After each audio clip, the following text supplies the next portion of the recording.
welcome back to The World of Storytelling with me, Ronni, and this time the fabulous musician, singer, choir conductor that is Esther. Esther's from Vienna. We met at a weekend conference that we were both teaching at in Strasbourg quite a few months ago actually, but all good things take time for that to happen. So this conversation was recorded back then in the spring, and now it is the start of the autumn, at least here, and the weather feels very different. But hey, it is. I hope you enjoy Esther's stories. Check her out. She's a fantastic performer. And make sure you're following the podcast, buy the book, be in touch with any thoughts, ideas, whatever it may be.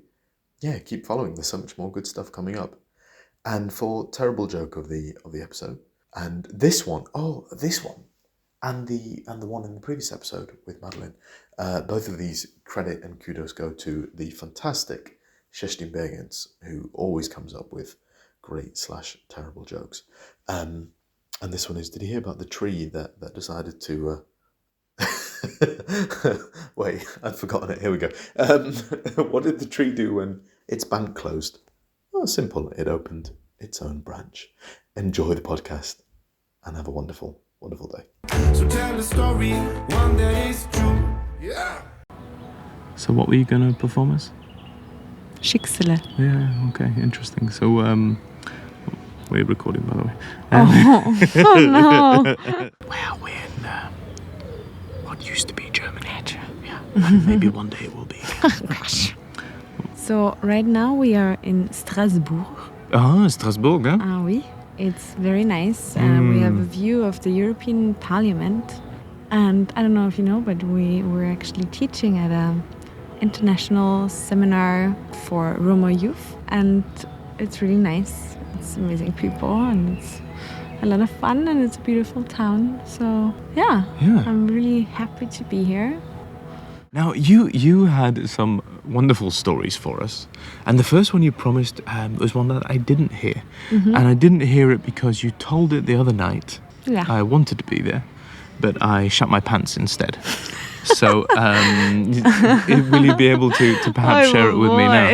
Oy vey boy, exactly, yeah. Yeah, okay. It's also kind of a story of my first baby steps into becoming a performer of Yiddish song. I didn't grow up speaking Yiddish at all. I'm not Jewish. And with a name like Esther? I know. I'm an undercover Schicksal, as I like to say. But I got into that whole word by attending a festival called Yiddish Summer Weimar. I came there at a year which had amazing teachers, such as one of my biggest influences in performing and singing. Her name is Esther Wratschko. And I went to a workshop with the focus on Yiddish song. We were learning a song which is called Ich bin schon ein Mädel in die Jahren. I'm already an old gal, and we're still not married, so let's get on with it. She was teaching the song, and then she asked us to go in a round, and like everyone can sing one verse, and the first verse goes like this. Ich bin schon ein Mädel in die Jahren, was hast du mir den Kopf verdreht? Ich wollte schon lange Kalle geworden, in Nefshetake Chassene gehabt. I am already an old gal. Why do you mess with my head? I wanted to get married for a long time and become a bride. The word for bride is Kalle. At that time my Yiddish wasn't very good. Like, I haven't learned Yiddish in a way. And I sang the song. I thought I did pretty well. But suddenly, like, a bunch of my friends in the class just started laughing while I was singing. It felt like embarrassing. You put yourself out there, you perform for a group. But what I didn't realize, what I actually sang was Ich wollte schon lange Challe geworden, which means I have longed to be a Challe a bread.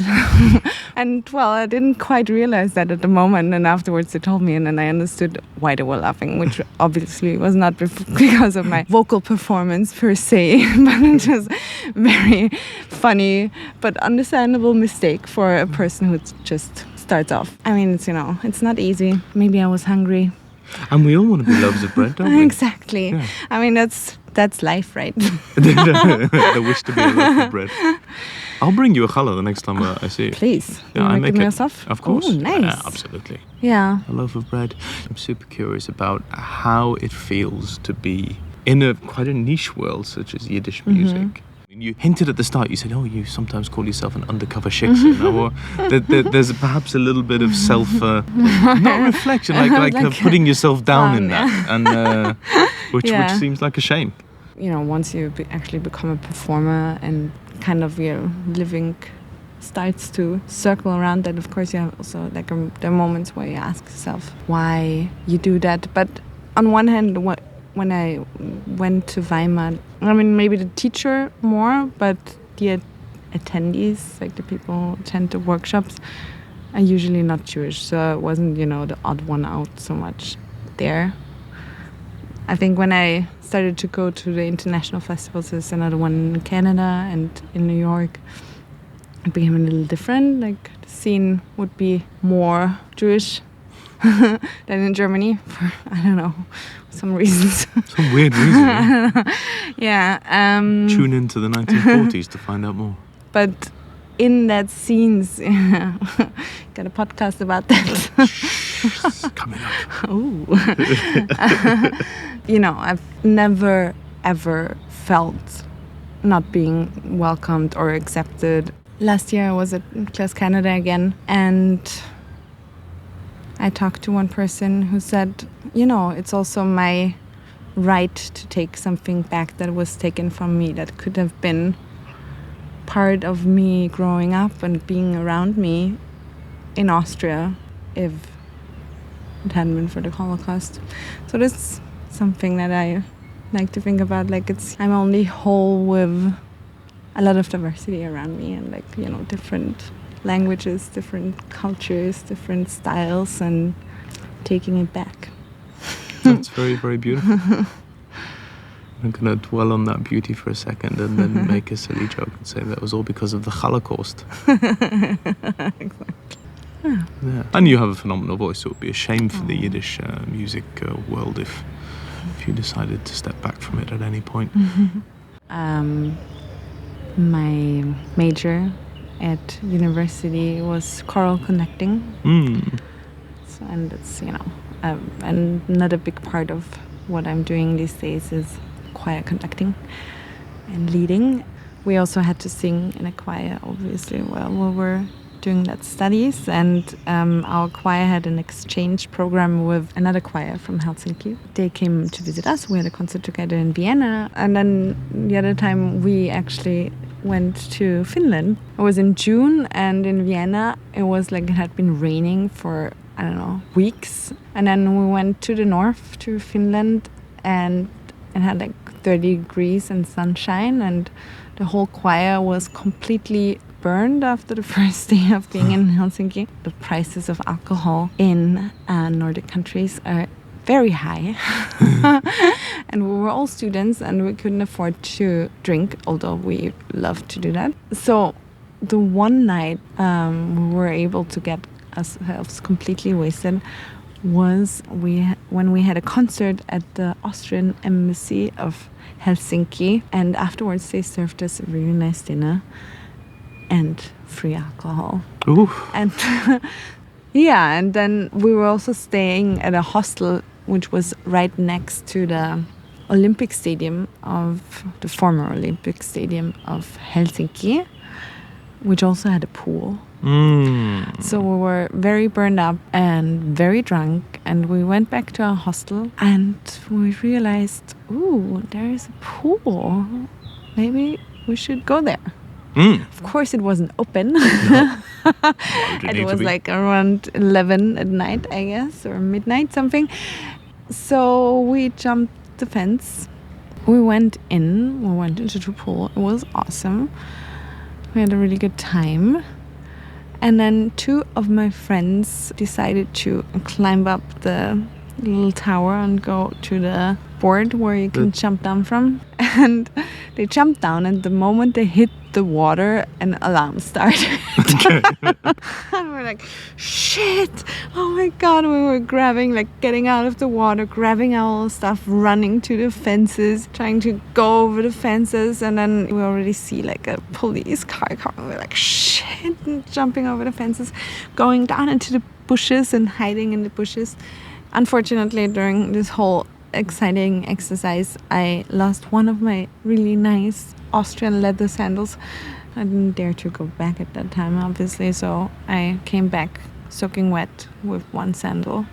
But somehow no one was like really bothered by a bunch of wet people coming from the direction of the pool.